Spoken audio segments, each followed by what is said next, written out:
মধ্যপ্রাচ্য থেকে উঠে আসছে একের পর এক চাঞ্চল্যকর খবর। তার মধ্যে কিছু কিছু খবর এমন থাকছে যেগুলি রীতিমতো চমকে দেওয়ার মতো। এই প্রতিবেদনে আপনাদের তেমনই একটি চমকে দেওয়ার মতো ঘটনা জানাবো। ইরানের সর্বোচ্চ নেতা আয়াতুল্লাহ আলী খামেনেইয়ের প্রয়াণের 1 মাসেরও বেশি সময় কেটে গিয়েছে, কিন্তু এখনও তার শেষকৃত্য সম্পন্ন হয়নি। হ্যাঁ, ঠিকই শুনছেন, এত বড় একজন রাষ্ট্রনেতার প্রয়াণ, অথচ এখনও তার শেষকৃত্য হয়নি।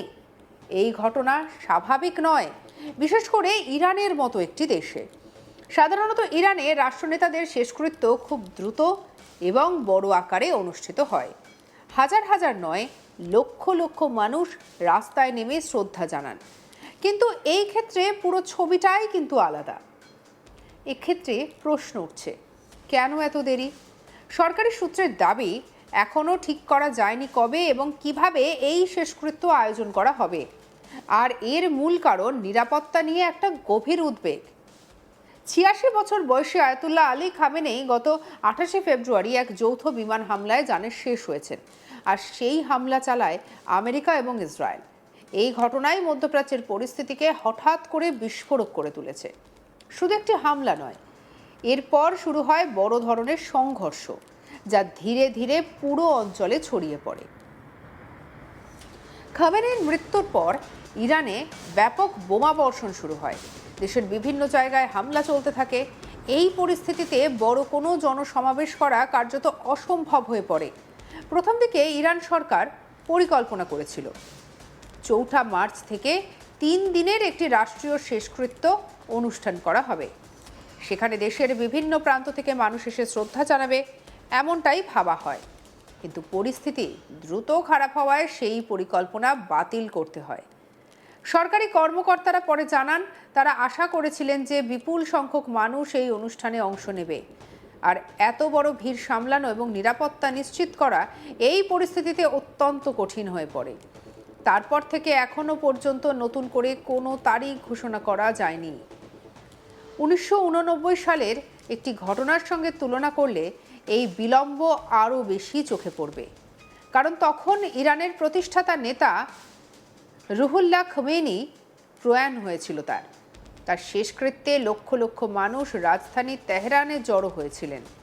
পুরো দেশ যেন একসঙ্গে শোক প্রকাশ করেছিল। কিন্তু এবার সেই দৃশ্য একেবারেই দেখা যাচ্ছে না। বিশেষজ্ঞরা বলছেন, এখনকার ইরান অনেকটাই আলাদা। পরিস্থিতি বদলে গেছে। একদিকে চলছে যুদ্ধ, আর অন্যদিকে রয়েছে আভ্যন্তরীণ চাপ এবং নিরাপত্তা নিয়ে উদ্বেগ। সরকার সব থেকে বেশি চিন্তায় রয়েছে সম্ভাব্য ঝুঁকিগুলোকে নিয়ে।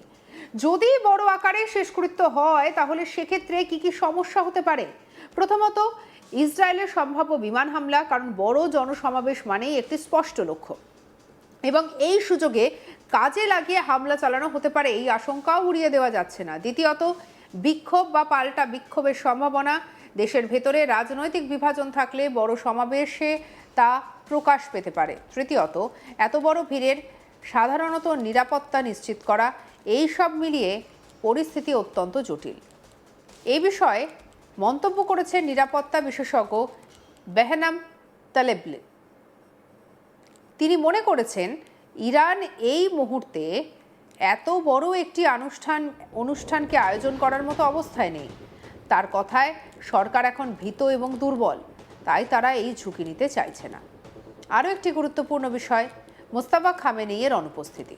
মনে করা হচ্ছে তিনিই এখন নতুন সর্বোচ্চ নেতা হিসেবে দায়িত্ব নিয়েছেন। কিন্তু আশ্চর্যের বিষয়, এই পরিবর্তনের পর থেকে তিনি এখনও প্রকাশ্যে আসেননি। তবে এতে অনেক প্রশ্ন। কেন তিনি আসছেন না? সরকার কি ইচ্ছাকৃতভাবে তাকে আড়ালে রাখছে? এই প্রশ্নগুলোর কোনো স্পষ্ট উত্তর পাওয়া যায়নি। বিশেষজ্ঞরা আরও বলছেন, দীর্ঘ সময় ধরে ইন্টারনেট বন্ধ থাকার ঘটনাও সন্দেহের। অনেক রিপোর্টে বলা হচ্ছে, সরকার তথ্য প্রবাহ নিয়ন্ত্রণ করতে চাইছে, অর্থাৎ সাধারণ মানুষ কি জানবে, কি দেখবে তা নিয়ন্ত্রণ করার চেষ্টা চলছে।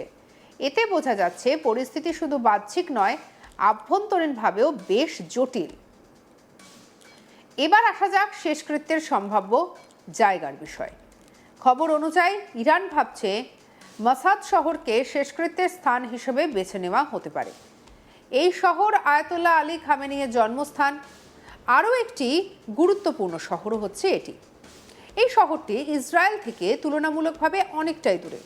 ফলে নিরাপত্তার দিক থেকে কিছুটা একটা সুবিধাজনক হতে পারে। এছাড়া এই শহরে রয়েছে ইমাম রেজার মাজারও, যা শিয়া মুসলিমদের কাছে অত্যন্ত পবিত্র একটি স্থান।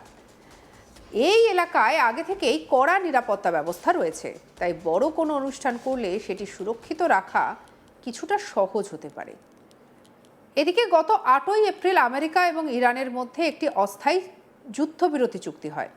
এই যুদ্ধবিরতি চুক্তিটা সাময়িকের জন্য সংঘর্ষ থামিয়েছিল, কিন্তু সেটিও খুব বেশি স্থায়ী হয়নি। খুব শীঘ্রই এর মেয়াদ শেষ হবে, অর্থাৎ পরিস্থিতি এখনও অনিশ্চিত।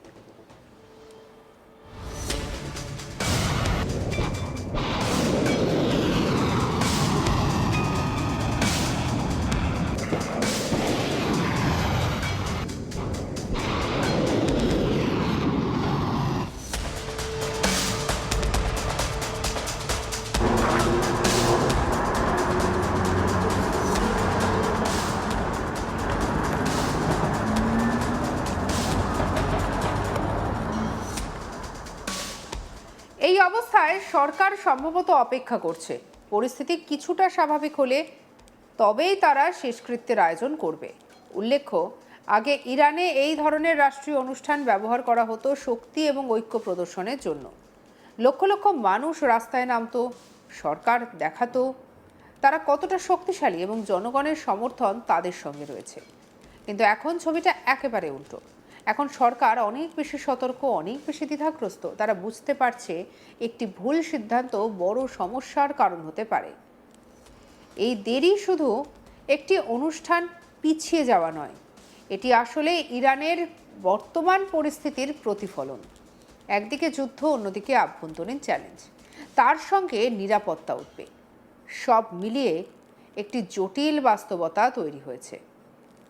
এমনকি একজন সর্বোচ্চ নেতার শেষকৃত্যের মতো বড় ঘটনাও এখন সহজে আয়োজন করা যাচ্ছে না। এখন সবার নজর কবে এই শেষকৃত্য হবে, কোথায় হবে, আর সবচেয়ে বড় কথা, এই অনুষ্ঠান কি আগের মতোই জনসমাগম আর আবেগে ভরপুর হবে, নাকি এটি হবে সীমিত, নিয়ন্ত্রিত এবং অনেকটাই নীরব।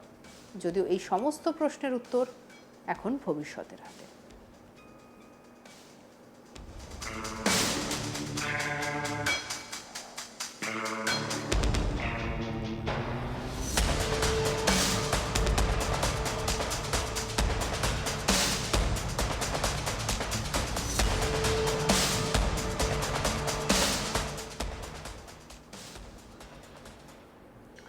ইরানের নিয়ম অনুযায়ী কোনো সর্বোচ্চ নেতার মৃত্যু হলে রাষ্ট্রীয় শোক জ্ঞাপন চলে বেশ কয়েকদিন ধরে। আয়োজন করা হয় বিশাল অনুষ্ঠানের। কিন্তু বর্তমানের পরিস্থিতিতে আয়াতুল্লাহ আলী খামেনির শেষকৃত্য নিয়ে ধোঁয়াশার জ্বর যেন কাটছে না। আপনার কি মতামত জানাতে পারেন কমেন্ট সেকশনে, সাবস্ক্রাইব করে দিন।